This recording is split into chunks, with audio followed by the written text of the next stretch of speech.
Hi, welcome back. I'm Michael, and in today's video, we are reviewing Wandavision, Episode 4. So you're saying the universe created a sitcom starring two Avengers?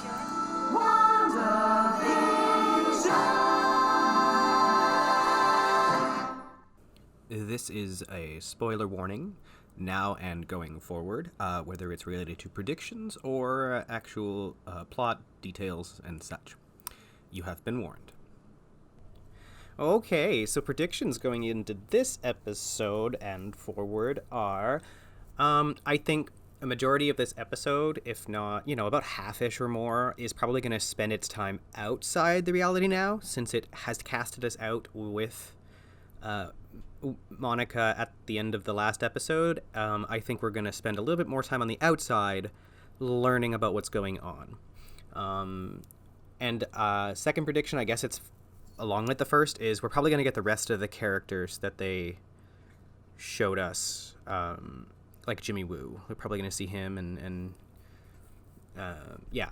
So other than that, I don't know if this one's an 80s one, right? I don't know what to expect in this one. I remember seeing a screenshot of a doghouse. So that'd be neat if a dog shows up. But otherwise, yeah. All right. Well, those are the predictions for this episode, so I guess we'll get right into it. Gosh, did they take a different turn with this episode. They went straight into building Monica. That was intense. Yeah.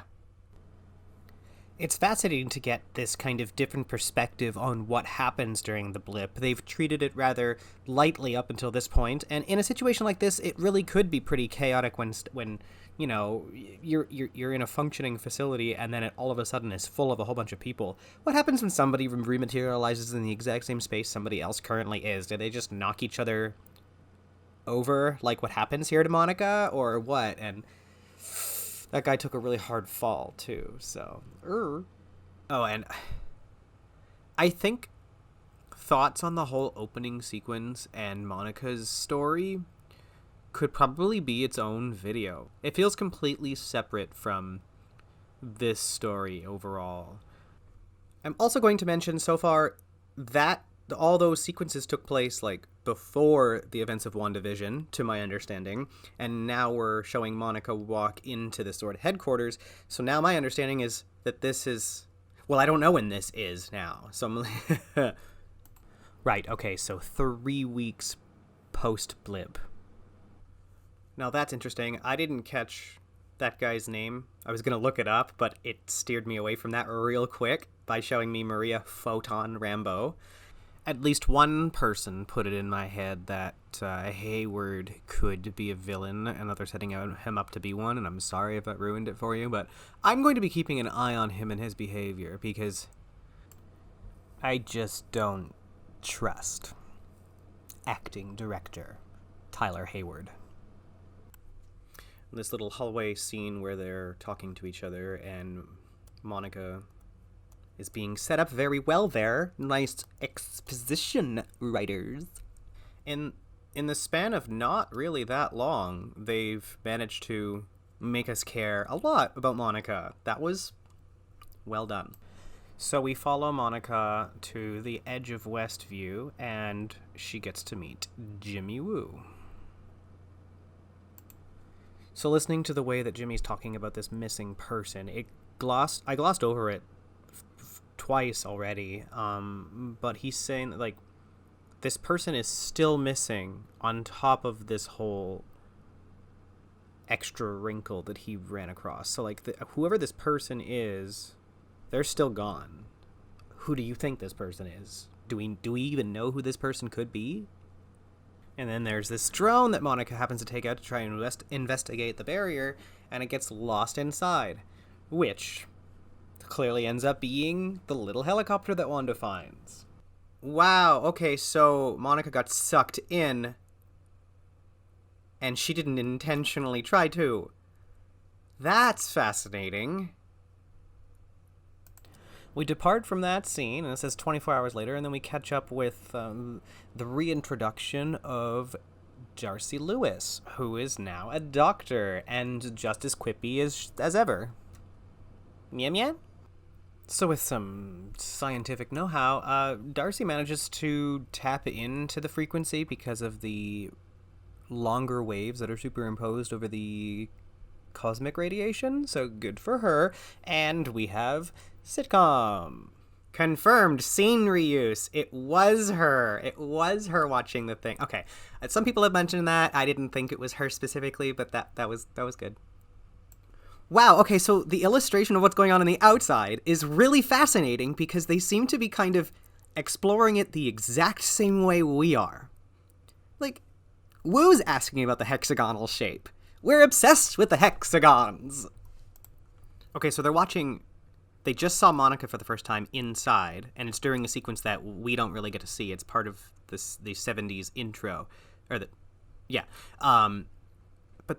what I was just thinking about is I bet you this episode is not going to actually go much further than episode 3 time-wise. I think we're just going to end up recapping what happened on the outside up to the same point, and then we're going to proceed together from that point. No! I want to see more, though. So soon they start to figure out that all of the cast in the show are the residents that do live in Westview, and they can identify many of them.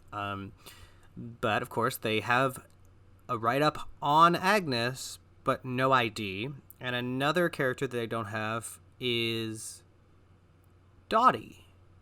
They do have her husband, but they don't have Dottie.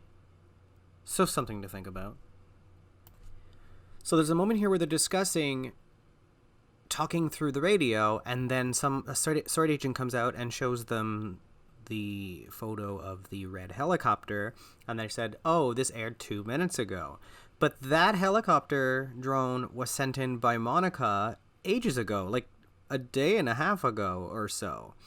But in the episode that we watched in episode 2, it doesn't show up until, Wanda hears it crash into the front of the house. So what is with that time delay? What's going on there? A comment I have about this scene is, it's nighttime on the outside of Westview here. Like, it looks like it's nighttime. Everything's dark when they're intercepting the radio thing. But on the inside, it looks like, it's noon or 1 o'clock or something in the afternoon. So is time also flowing differently? Because this is the point that they're reaching out into the show, so I would imagine they're synced up. So, it's daytime on the inside, but nighttime on the outside. That part seems inconsistent, so I don't know what's going on there. Or maybe it was just convenient to show it in this way. I don't know. Jimmy Woo asks, is it still the 60s? And Darcy says she's with another person, another character. And Jimmy's like, real person? Asking the question. That's interesting, considering the lead theory is that Dottie might be somebody else. My theory was that she might end up dead, but to other people, she could be someone else playing her part, Thinking about that now, considering that Wanda was like, I can't help but wondering if we got off on the wrong foot. Now, without any previous setup for that, why would Wanda think so? And then also, considering that the colorized things seem to come from outside, why was Dottie's blood red? Unless she's something else. Because she's obviously not part of SWORD.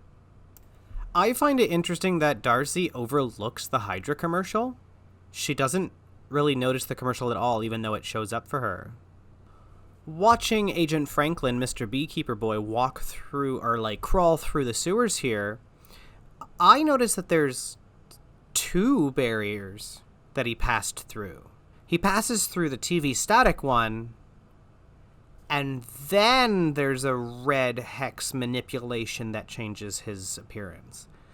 I'm wondering if Hydra's involved in a way that worked with Wanda to set this up, and there's both the altered reality barrier and a Hydra protection outside it, cloaking everything. So Darcy and Jimmy end up watching more of the sitcom. They make note of it turning into the 70s, and I love how they keep noticing it roll forward, just as confused as we are. So they're watching Monica help Wanda deliver the kids, And Darcy says, "What a twist." It seems like a line that isn't such a throwaway.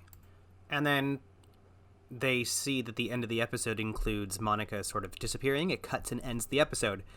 And then the alert happens that she's being thrown out of the reality. So that's another point about, like, that is the time synced up or not? Because in this case, the timing is. Oh shit, I wasn't expecting the warp back into the ratio. We're jumping back into it. That was such a cool transition. When she looked up and Vision was like dead walking Vision, that was creepy. Oh, I was not expecting that. It's not exactly a jump scare, but it certainly did almost feel like one, and it is just creepy looking at him like that, especially while he is, like, moving around. And I don't even want to suggest what this really does imply, because, like, I still feel like this is some level of fake out. Wow, and that was a pretty incredible episode. It definitely took things in a different direction compared to the first couple. Thanks so much for watching it with me and listening to my review. And if you have any comments, please leave them below. Hopefully you'll come back next week for episode 5. I'm looking forward to it. I hope you are as well. Please like the video if you can. Please subscribe if you'd like to keep up. And until then, have a good day. Bye.